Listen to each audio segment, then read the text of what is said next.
Is this thing on? Welcome back to Big Mouth, and fancy seeing you here in June. A very welcome, my friends, and especially my enemies. Come in, sit down, no touching.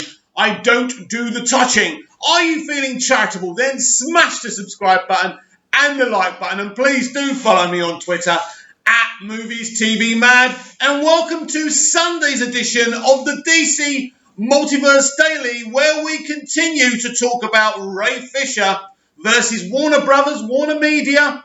Is there a power struggle between Warner Brothers and Warner Media? Did Warner Media put Ray up to this from the very beginning? I did suspect this, but silently, quietly, because they want to disperse WB Pictures. Could this be something that could have happened? Maybe, maybe not. There could be a power struggle. There may not be a power struggle. The problem is nobody knows. Listen, I'm AT&T. I've taken over Time Warner. I've formed the newly formed Warner Media. I can do what I want. I can go into WB Pictures and destroy them if I want and put my own leadership in. If they have such concerns about WB Pictures, why haven't they done this? That's what throws this kind of power struggle, conspiracy theory to the wolves. So today, we are going to focus on what Ray Fisher didn't respond to in his response. So we are going to reread the WB statement from 2 days ago. When all this started, I was way behind Ray Fisher. I was really saying, I'll stand with Ray. I'm not going to do that anymore. And that hashtag has trended a little bit. Not much, but a little bit. And of course it's going to trend a little bit, even if you agree with him or don't agree with it. It's there, right? Anyway, when he first started saying that John Berg he first started off talking about Joss Whedon. I said, right, Ray, well done. Joss did act in an improper way. I'm quite sure that he did. And, it was a very stressful production. As I said before, I neither kind of went really for Joss, but I applauded Ray for coming out and saying it. Then he went for Jeff Johns and John Berg.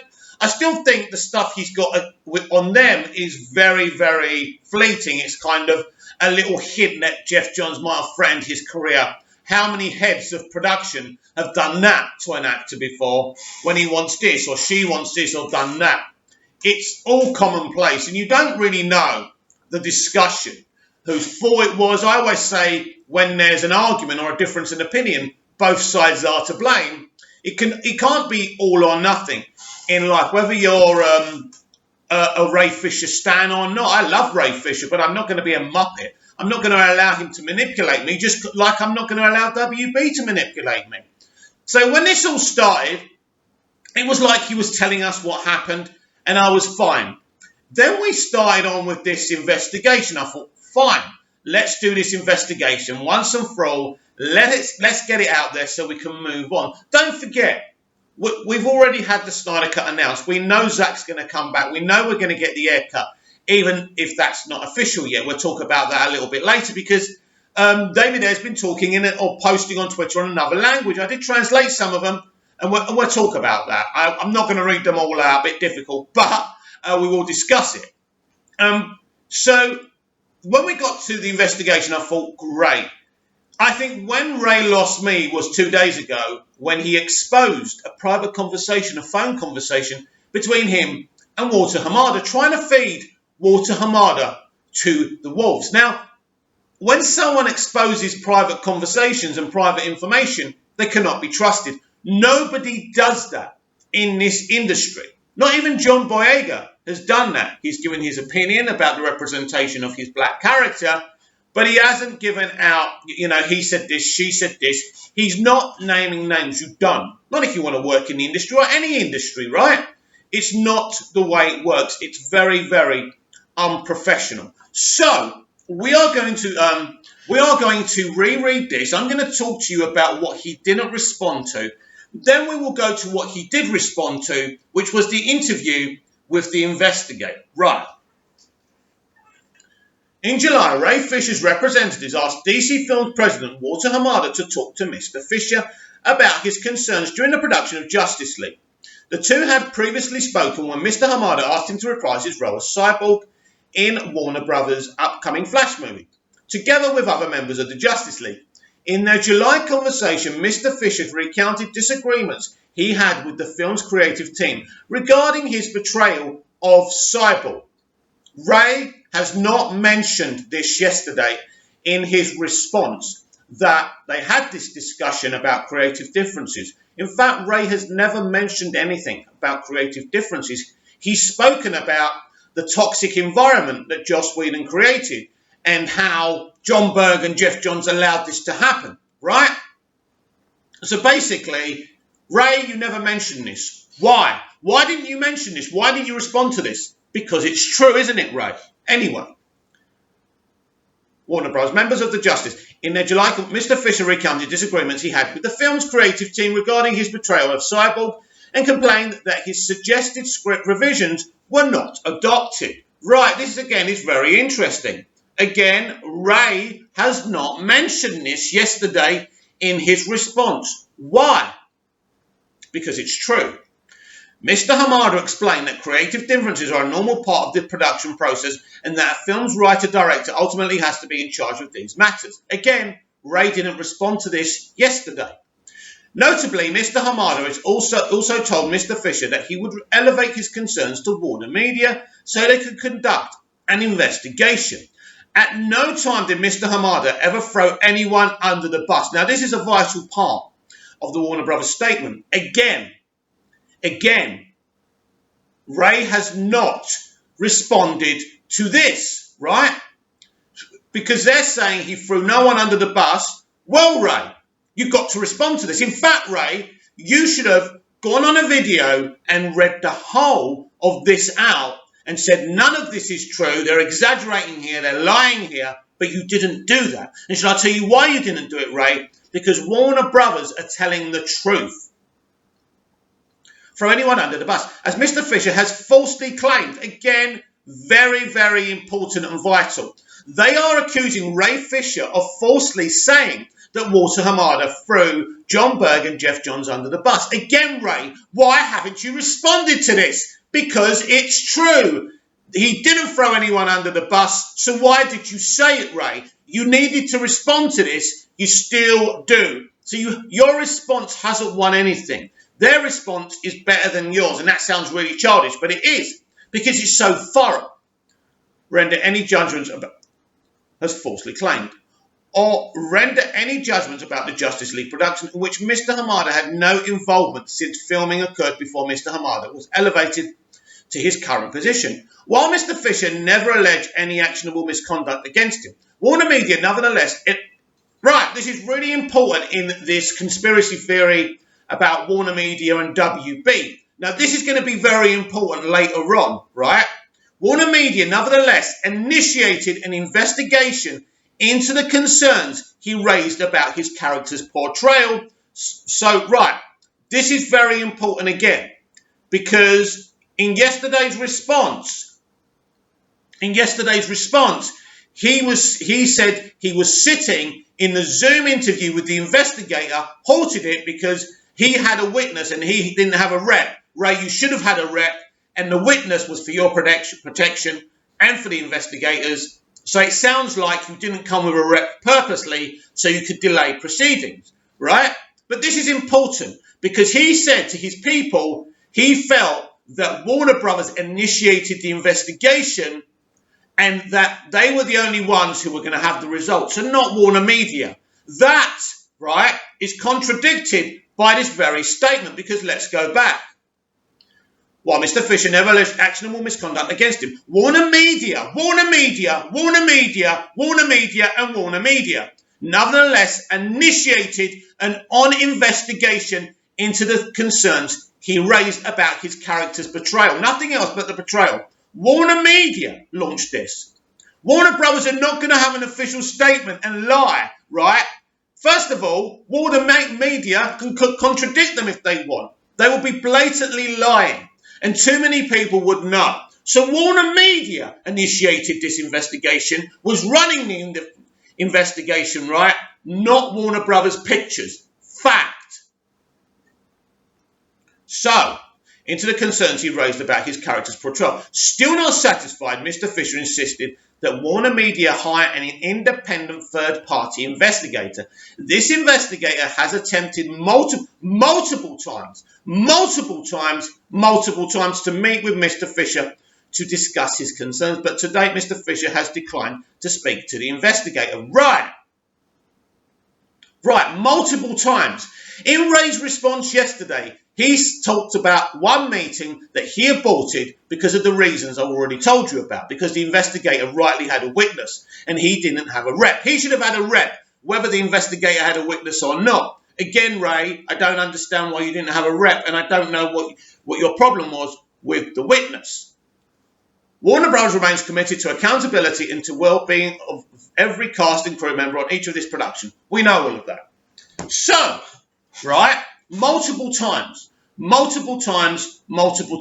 Ray, in his response, spoke about one time where his paranoia was talking about this investigation in fact being launched and run by Warner Brothers Pictures and not Warner Media, when Warner Brothers Pictures' official response cites that Warner Media were running the investigation and launched the investigation. So somebody is lying here. And these are the things that Ray hasn't responded to. The only thing that Ray's told us is that Warner Brothers Pictures are being economical with the truth because he did meet with the investigator, right? So we need to go back again and find that portion, right?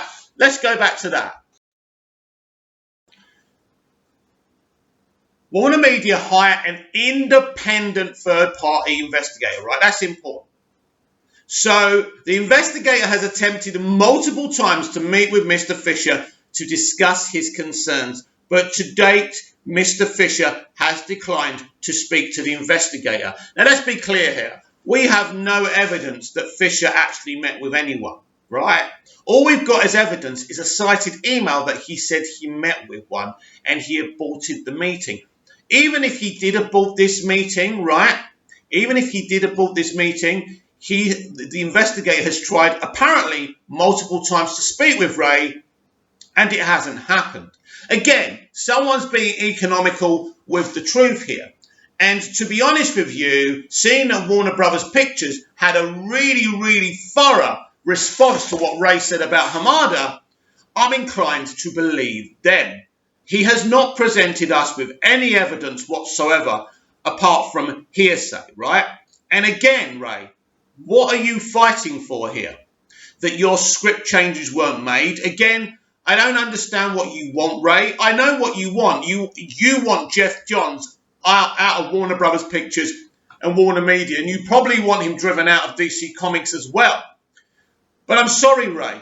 People who are in charge of companies acting improperly in terms of telling you can't have the script changes you want, or you have to say booyah, are not going to lose their jobs. As I said, he hasn't threatened your life. He hasn't threatened the life of your family.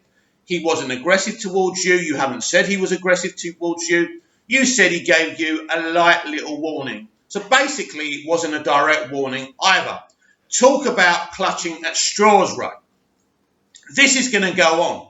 But the truth is, and I mean, what is it? People.com saying desperate Warner Brothers. Ray Fisher responds to desperate Warner Brothers. Are they desperate though? They had to respond. He exposed a private alleged conversation between the president of DC Films and himself. They had to respond. It was ridiculous. He's not even part of any investigation, Walter Hamada. And as I said yesterday, what has Walter Hamada ever done to Ray Fisher? So, Ray, you responded to meeting with the investigator, but you aborted that interview very quickly for all the wrong reasons. You have no justification for aborting that interview. Your paranoia claims that this is a Warner Brothers Pictures-led investigation and not a Warner Media, that you want to vet this investigator. As I say, you're never going to get to the bottom of anything if you want to vet every single fucking investigator, mate. We're never going to get to the end of this. Maybe that's what you want. But here's the thing, Ray, and I've said this many times before, I don't care. I hope you continue to play Cyborg. I like you. But this isn't my problem. All I care about is DC and their movies. And by the way, to the people who are shouting, let's boycott Wonder Woman 84, how fucking dare you? How fucking dare you? I will never boycott anything with the trademark DC on it. No way, absolutely not. I love Gal, I love Patty, and I'm backing that film. I will watch every single Warner Brothers DC movie. Always. I'm excited for the future, right, as you all should be, because we're finally getting what we want. Zack is where he rightfully belongs. He's back. So again, what is there to fight for? And we keep on going back. Yeah, but Jeff Johns sold the Batman versus Superman script. He did this, he did that. You can't prove that, right? Whether he did it or not. And it's in the past because Jeff Johns is not running DC Films. He's not creative officer at DC Entertainment anymore. He got his comeuppance. Of course he's going to work of course he's still going to work within the company. Why shouldn't he? Everyone has a right to be creative and express themselves. Even Jeff Johns. I'm sorry, right? This is pathetic. This is now pathetic. So I do not stand with Ray Fisher. This, for me, is over. And I will keep on responding to anything that Ray says and Warner Brothers Pictures in concerns of this topic. But you absolutely know where I stand on this. I will reiterate this again. In your response, Ray, you didn't respond to anything, hardly, that Warner Brothers said to you. So, in fact, you have provided no evidence you met with the investigator, apart from a silly little email. So, at the end of the day, Ray, for me, it's done. It's over. You made your point. I hope to see you play Cyborg in the Flash movie. I can't wait to see you in Zack Snyder's Justice League. But again, Ray, another question you have to answer. Why are you the only one talking about this? Gal Gadot, Ben Affleck, Henry Cavill, Ezra Miller, where are they? Why aren't they standing behind you like the unified Justice League that you are? These questions have to be answered, Ray. And the truth is, you're not willing to answer them. It's obvious now that most of DC Fandom Part 2 will focus on Superman. And here's the current TV Superman, Tyler Hoechlin, talking about Superman and what Superman means to him. This is brilliant. It probably sounds like a cheesy answer. I would say my dad. I'm sure I'm going to tell him to watch this, and then he'll get all. But my dad, I think, is Superman just in the sense that it's not anyone can be Superman. I think what makes Superman to me, in my eyes, is that someone who, without fail, chooses to do the right thing and all the good that they can do, and that's really what it is. And whether that's saving one person from crossing the street, whether that's saving a falling skyscraper as Superman would do that saves everyone in the building. It's the quality of the efforts and the works, not the quantity. It's not how huge they are. It's just how impactful they are to one person. It probably sounds like a cheesy answer. I would say my dad. I'm sure I'm going to tell him to watch. Brilliant stuff there. Did we listen to that interview twice? I don't know. Anyway, brilliant by Tyler Hoechlin, and that's what you can look forward to on September the 12th on DC Fandom Part 12. And as I keep on saying, these are the things I really want to talk about. It's very, very exciting. I'm looking forward to the Superman and Lois show, Superman live action, brand new episodes, brand new adventures, and I can't wait for it. We want to see more and more Superman. There are big plans by Jim Lee and Walter Hamada all round DC live action. Again, nobody is going to spoil what's going on. And this has dented it for me and has dented it for a lot of people, what's going on with Ray Fisher. And now I just want to put a wall over it and not get involved. But, of course, I will respond to any more developments with that. Now, David Ayer seems to be ignoring the Ray Fisher situation as well, thankfully. And he's back because he wasn't talking about the haircut for a long time. But he's back talking about it now. And he's been posting a lot of stuff in another language. Don't ask me what language he's been posting it in. But I did smash the translate bit, and it seems to me that he's hinting that it's a completed movie he's cut, and it could be coming very soon. He did say hopefully one day you'll see it, but I do feel that he's throwing some hints now, and I think maybe DC Fandom Part 2 could be the place where we find out. I don't know. I think surely, very surely, soon and surely, we are going to find out that the haircut is happening. It would be absolutely fantastic if we could see the David Ayer cut of Suicide Squad before we see Zack Snyder's Justice League, because no matter what anyone says, I don't want to wait. That film was supposed to be watched and viewed by the consumer before Zack Snyder's Justice League, when the original kind of schedule was out there, right? So that's how we should see it. And so hopefully David's hints are true, and why shouldn't they be? David's been very honest with us, the fans, and to be honest with you, release the haircut is the only hashtag I'm interested in. I will not be hashtagging I stand with Ray Fisher. I'm not a muppet. I'm not an idiot. And I like to do my own investigating. And basically, it's time, Ray, to draw a line under this situation. I'm just not interested. You are taking away my mojo and my excitement for what DC have been doing through this entire pandemic, right? What you're doing is just negative. I'm sorry. It's done. It's done, right? You told us what happened on the production. It's over. Draw a line over it, underneath it, or wherever you want, and let's move on to the positive. Comment down below. Like, share, and subscribe, and I'll be back tomorrow with even more DC Multiverse Daily. See you again soon.